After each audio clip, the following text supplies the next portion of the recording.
Hi friends, मैं विकास मिश्रा।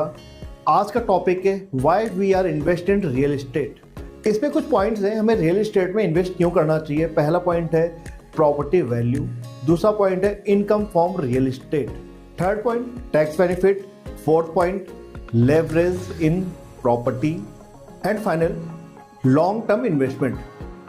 ये तो पॉइंट है आपके कि why we are invest in real estate, but major point है कि जिस प्रोजेक्ट में आप इन्वेस्ट करने का प्लान कर रहे हो उस बिल्डर का प्रीवियस ईयर्स में या प्रीवियस टाइम में उन्होंने कौन कौन से प्रोजेक्ट डिलीवर किए हैं, उनकी क्वालिटी क्या है और कैसी रहेगी आगे भी। सबसे महत्वपूर्ण बात यह है कि आपने जो फोकस करना है वो करना है रेरा नंबर पर।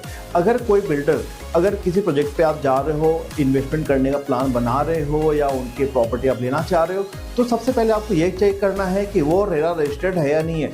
बेसिकली इनके प्रॉपर्टी में तो रेरा रजिस्ट्रेशन नंबर रहते ही रहते हैं। अगर मिस है तो आप बिल्डर से आप डायरेक्टली बोल सकते हैं कि आप अपना रेरा रजिस्ट्रेशन नंबर बताएं। अगर बिल्डर या प्रमोटर या प्रोजेक्ट में जिस प्रोजेक्ट आप जा रहे हो वहाँ पे कोई भी सेल्स पर्सन अगर आपको मना करते हैं कि अभी रेरा रजिस्टर्ड नहीं हुआ है, अभी नहीं आया, हमने अप्लाई किया हुआ है, तो आप उस प्रोजेक्ट पे इन्वेस्ट करने का जोखिम ना उठाएं। बात कर रहा था कि रियल एस्टेट में पैसे क्यों लगाए। पहले पॉइंट तो ये था हमने कि प्रॉपर्टी वैल्यू, एक सर्टेन टाइम के बाद प्रॉपर्टी की वैल्यू कंटिन्यू बढ़ती रहती है। कहीं ना कहीं आपको ये बेनिफिट मिलता है कि एक एसेट आपने बनाया और उस एसेट का कॉस्ट आपने आज अगर 10 रुपये में लिया है तो आफ्टर 3 ईयर और 4 ईयर और 2 ईयर वो प्रॉपर्टी कॉस्ट आपके 25 रुपीज़ हो जाएंगे। सेकेंड पॉइंट है income from real estate.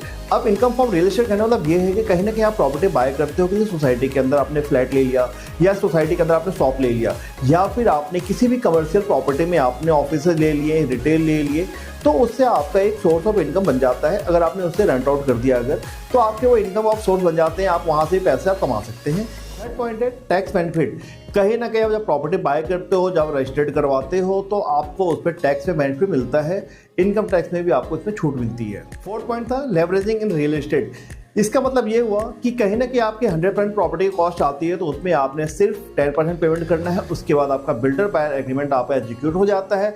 Then builder buyer agreement के बिहाफ पर आप अपने प्रॉपर्टी के लिए लोन ले सकते हैं और आप एक छोटे ईएमआई के साथ अपनी प्रॉपर्टी को आप कंटिन्यू कर सकते हैं। तो कहीं ना कहीं बहुत बेस्ट पार्ट है ये प्रॉपर्टी बाय करने के लिए।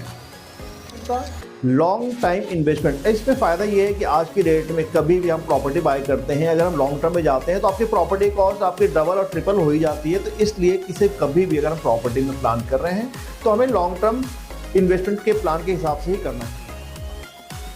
बात हम करते हैं हमें इन्वेस्ट कहाँ करना चाहिए। अगर हम दिल्ली एनसीआर की बात कर रहे हैं अगर, तो दिल्ली एनसीआर में सबसे